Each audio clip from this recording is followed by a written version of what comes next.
Assalamualaikum warahmatullahi wabarakatuh. Salam Om Swastiastu, Namo Buddhaya, salam kebajikan. Perkenalkan, nama saya Muhammad Jindan Herianto dengan NIM 24109.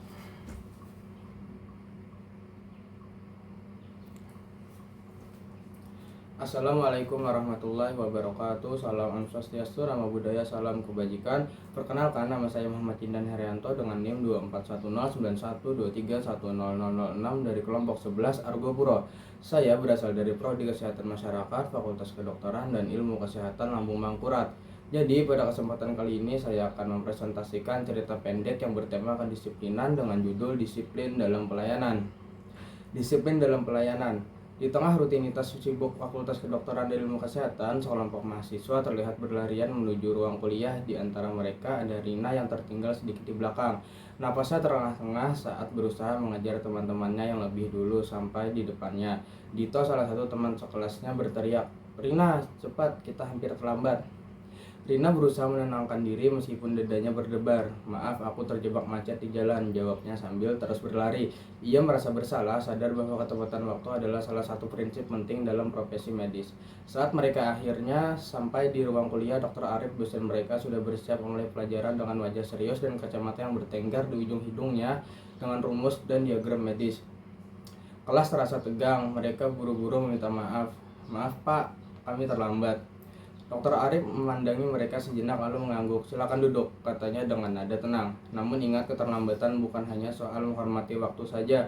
Dalam dunia medis, terlambat 1 menit saja bisa berakibat fatal bagi pasien. Kedisiplinan adalah kunci kesuksesan kalian di bidang ini." Kata-kata Dr. Arif begitu membekas di benak Rina. Ia mulai merenung, teringat momen-momen di mana proses belajar mereka. Misalnya ada saat di mana kelompok mereka terlambat menyerahkan tugas makalah karena terlalu banyak bercanda dan menunda-nunda pekerjaan. Saat itu mereka ditegur keras oleh dosen. Malam harinya, Rina dan Dito bertemu di kafe fakultas untuk membahas tugas kelompok mereka yang baru. Dito membuka percakapan, "Kamu ingat waktu kita dosen menyerahkan makalah?" "Iya, aku merasa bersalah waktu itu," balas Rina sambil mengaduk kopinya dengan pelan. "Seharusnya kita lebih disiplin, kita memang kurang memperhatikan manajemen waktu." Dito mengangguk setuju. "Benar, kita harus belajar dari kesalahan itu. Mungkin kita perlu membuat jadwal belajar yang lebih ketat dan konsisten. Jangan sampai kita ulangi kesalahan yang sama." Esokan harinya, Rina benar-benar mengambil tindakan. Ia mulai mengatur waktu jadwal belajarnya dengan lebih baik, membagi waktu dengan jelas antara belajar, beristirahat, dan kegiatan lainnya.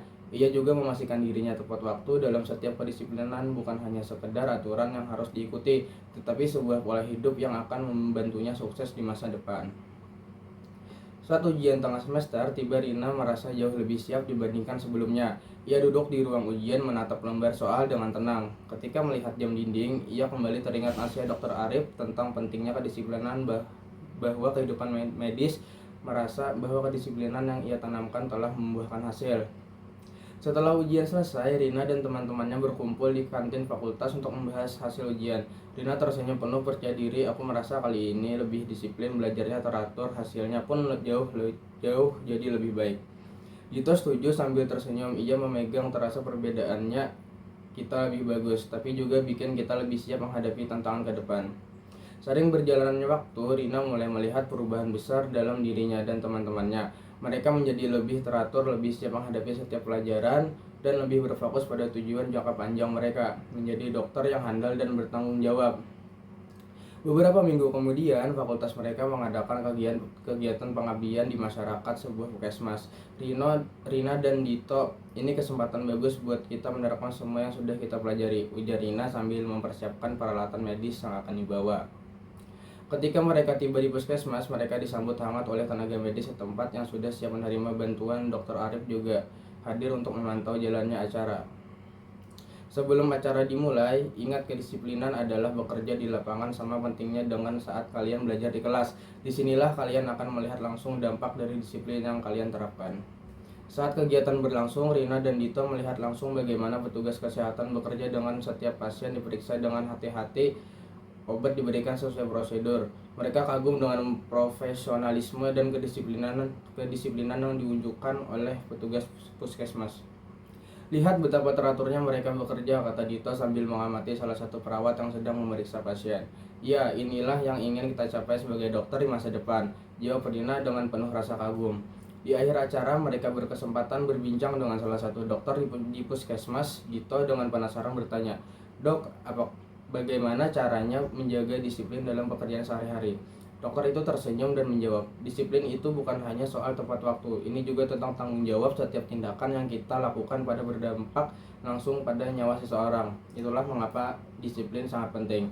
Kata-kata dokter tersebut sangat mengenai di hati Rina dan Dito. Mereka pulang dengan perasaan bahwa mereka harus terus mengasah kedisiplinan. Disiplin bukan hanya soal tugas dan ujian, tapi soal bagaimana kita menghargai setiap kehidupan yang kita sentuh. Gitu mengangguk, ini baru permulaan. Kita harus terus berkomitmen untuk menjadi dokter yang tidak hanya berkompeten tetapi juga bertanggung jawab dan disiplin dalam segala hal. Mereka berdua tersenyum, yakin bahwa kedisiplinan yang mereka pelajari dan terapkan akan membawa mereka menuju masa depan yang cerah sebagai dokter. Telah menjadi fondasi kuat yang akan selalu mereka pegang dalam perjalanan hidup dan karir mereka. Terima kasih atas waktu dan perhatian Anda dalam menyimak presentasi ini. Saya berharap ide-ide yang disampaikan ini dapat menjadi inspirasi dan refleksi bagi kita semua. Salah hilaf mohon maaf. Wassalamualaikum warahmatullahi wabarakatuh.